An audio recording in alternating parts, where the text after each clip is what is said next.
Buenos días. Hay que trabajar como base fundamental de una nueva propuesta el tema del tiempo. Pero antes que nada aclarar que aquí lo que estamos haciendo es estar una propuesta, una base filosófica de una propuesta que apunte a un modelo de vida, o sea, una base filosófica que sostenga, desmonte, por supuesto, el modelo de vida en el cual vivimos, pero mejor de lo que lo hizo Derrida, que desmontó toda mierda, menos su modelo de vida pequeño burgués, y produjo una gran cantidad de sinvergüenzas llamados postmodernos que joden a la sociedad con todo su modelo de vida sin producir nada realmente, ni siquiera conocimiento, porque desmontar y deconstruir no es conocimiento, es una práctica masturbatoria cuyo mayor exponente es Jean Derrida. O sea, cualquier admirador de Jean Derrida, aunque no lo sepa, seguramente puede estar a tiempo de resolverlo. Es un fantoche filósofo. Por la concepción del tiempo. Y la gente como Jean Derrida precisamente lo que hacen es evitar tales definiciones básicas. Cosa que no evita Heidegger, ni Kant, ni Platón. Desde el Timeo existe la polémica que podemos asumir como base sobre si el tiempo es interno o externo.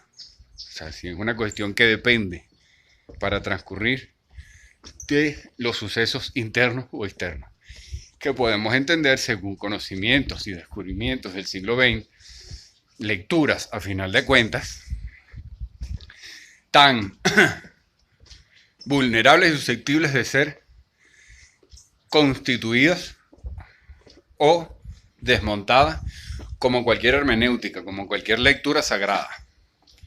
Por eso también es bueno revisar qué dice el Popol Vuh, que se puede encontrar en el Popol Vuh sobre el tiempo, en la Biblia y en todos los cantos míticos, sobre cómo transcurre y se origina el tiempo. En términos físicos, buenos días, si uno se va, pues, a Newton, Einstein y toda esta gente, o sea, todo lo que va derivando, habrá sus diferencias entre uno y otro, pero el tiempo es básicamente externo. O sea, depende de una serie de acontecimientos que no, en las que no infiere nuestra percepción, sino que eso sucede ya y nuestra percepción podría pasar a ser estudiada, una serie de procesos psíquicos que pueden alterarse con sustancias o no, pero es una cuestión química. Él en sí mismo ya estaría sucediendo producto de una colisión de átomos, de la cercanía o no del planeta, pero no de nosotros en nuestra percepción. No influiría. Según Heidegger, la cosa cambia gracias a una influencia de Kant y etcétera, etcétera. Claro, pero no es mi interés quedarme en interpretaciones entre un autor y otro, sino porque eso creo que es uno de los motivos que hace muy aburrida la filosofía y también la invalida en gran medida. O sea, la convierte en una especie de relación masturbatoria entre grupos, en escuelas en el mundo, que se dan la mano entre ellos, pero lo que descubre pues no sirve para nada. Resulta que sí puede servir, pues estos grandes que he nombrado en sí mismos buscaron que sirviera y se fueron, como hace Heidegger, a la experiencia, no a la escuela anterior para revolucionarla, porque yo lo leí y bueno, yo la comprendo mejor y entonces yo la estudio, la planteo, no, sino a la experiencia, a mi relación con el tiempo. Eso es lo que buscamos en la cultura silvestre. Entonces, ¿qué es el tiempo para el cultor silvestre, a las personas que se quieran sumar a él? Bueno, está indudablemente ligada. No hay diferencia en la cultura silvestre entre el tiempo externo e interno. Sucede en ambos planos y se puede definir de manera muy simple como el momento en el que producto de la percepción que está condicionada por un acto se alían entran en contacto los dos momentos del acto intransitivo que es del etos. Yo señalo aquí en la cabeza porque ahí es donde de alguna manera lo ubico y lo tendemos a ubicar todos, ¿no? Y el acto transitivo, que es lo que acontece, lo que sucede. De manera que en el momento en el que vamos a comprobar cuán realizable, qué dificultades hay en la realización, en la manifestación de ese acto y de esa imaginación, ahí es que sucede el tiempo. ¿Eso qué implica? Se suena muy complicado, pero eso que implica un rito. Todos los ritos ancestrales, y ahí volvemos a esa polémica en la que estábamos de Dios y lo sagrado, todos los ritos de todas las comunidades autóctonas tenían un valor práctico que permitía resolver el problema de la ansiedad y de la asedía. Fíjate que incluso las palabras se parecen. Con permiso. Entonces, ese problema, el tiempo queda definido por un rito y queda bastante sujeto a cómo lo practicamos. ¿Ves? La forma como lo practicamos tiene que ver con un proceso de depuración que jamás se puede entender que en algún momento pueda llegar a ser perfecto. Lo cierto es que el tiempo transcurre en la medida en la que practicamos un rito y este se define como tal en la medida en la que ofrece productos culturales que puedes compartir con otros. O sea que otros lo van entendiendo también. Eso es lo que define a un rito y esa es la forma como en la cultura silvestre el tiempo transcurre. Entonces eso nos lleva otra vez al hecho de que toda manifestación cultural, incluso las primigenias, eran suficientemente complejas como para resolver problemas prácticos al mismo tiempo que los espirituales éticos profundos. Cuando sucede esa división entre unos y otros es cuando Occidente empieza a convertirse en una gran herramienta de alienación. Es decir, que tú dejas de practicar, de saber en qué consiste y cuál es la función técnica, práctica de los ritos y empiezas a practicarlos por convención social. Es decir, simplemente para ser aceptado. Entonces ahí es donde sucede la gran separación entre el acto transitivo y el acto intransitivo, ¿no? Ahora bien, hay un paso más allá que va a requerir siempre de otros videos de mayor mesura, probablemente va a haber que hacerlo por escrito, que es que ese rito en la cultura silvestre tiene una definición más particular. Bueno, porque de eso se trata, ¿no? Si no, no estuviera yo haciendo una propuesta. Producto de la herencia que tenemos inmediata durante la posmodernidad del deseo, que no se puede discriminar por un principio ético que yo me inventé ahora, de decir que eso es malo y que toda la posmodernidad es mala. Yo estaría negándome a mí mismo, puesto que yo vengo de ella. O sea, como hacen los supuestos socialistas y comunistas que deben toda su formación al capitalismo y ellos dicen que ellos son toda su formación, su modelo de vida, los estudios que hicieron se lo deben al capitalismo, pero ellos dicen que ellos son comunistas.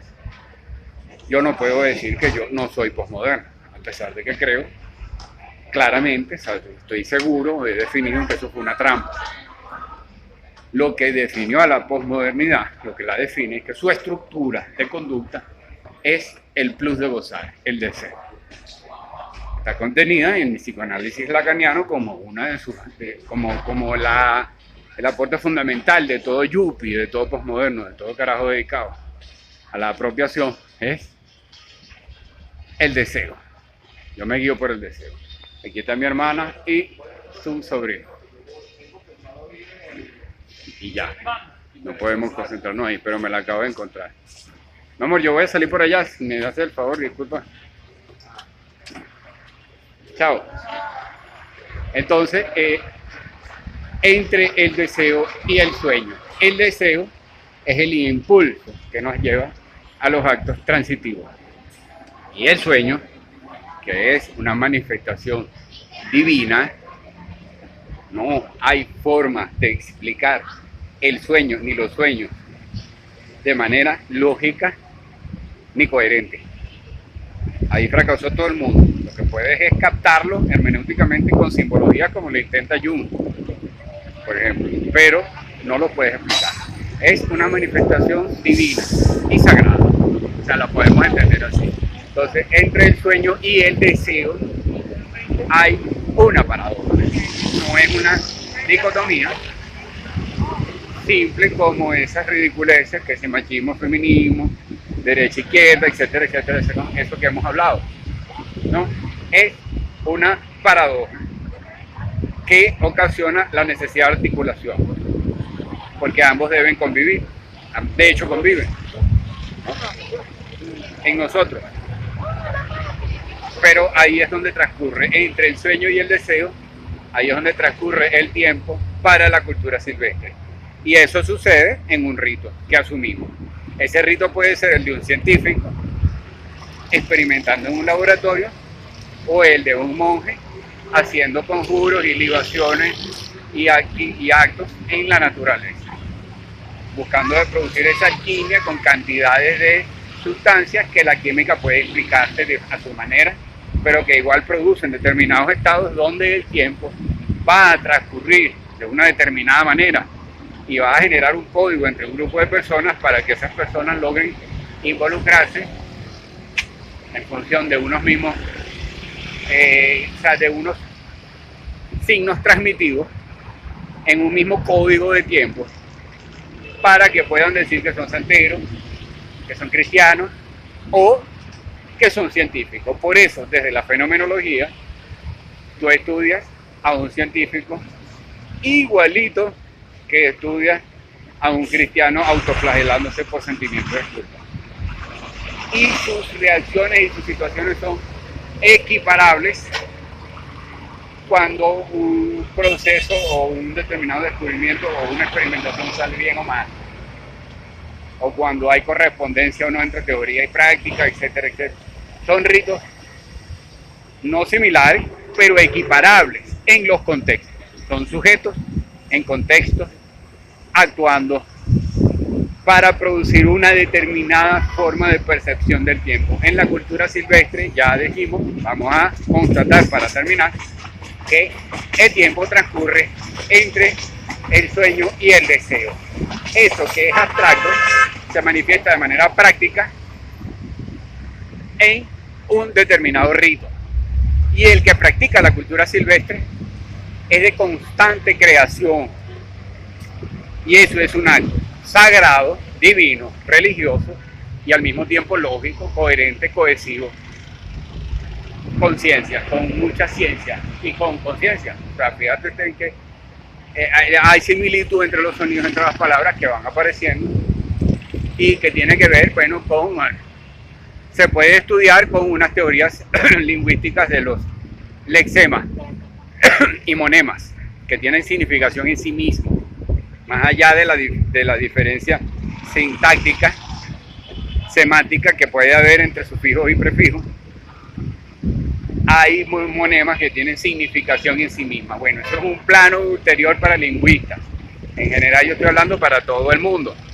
Cuando hablo de ritos, de deseo y de sueño, empecemos a ser conscientes entre aquello que deseamos, cuántos deseos pueden ser inducidos, y entre lo que soñamos, cuánto de lo que soñamos puede ser también inducido como precepto. Y en ese cúmulo se va decantando el ser, que es nuestra esencia. Pero ojo, nuestra esencia no es lo que somos. Nosotros somos también un cúmulo de influenciaciones. Se trata de hacerlas conscientes en la medida de lo posible, no de discriminarlas. Ninguna de las influencias. De hacerlas conscientes para trabajar ingeniería propia, autoingeniería, en la medida de lo posible. Seamos conscientes de ella para ver hasta qué punto cambiamos el modelo de vida heredado con un determinado rito, agregando elementos a nuestro rito cotidiano.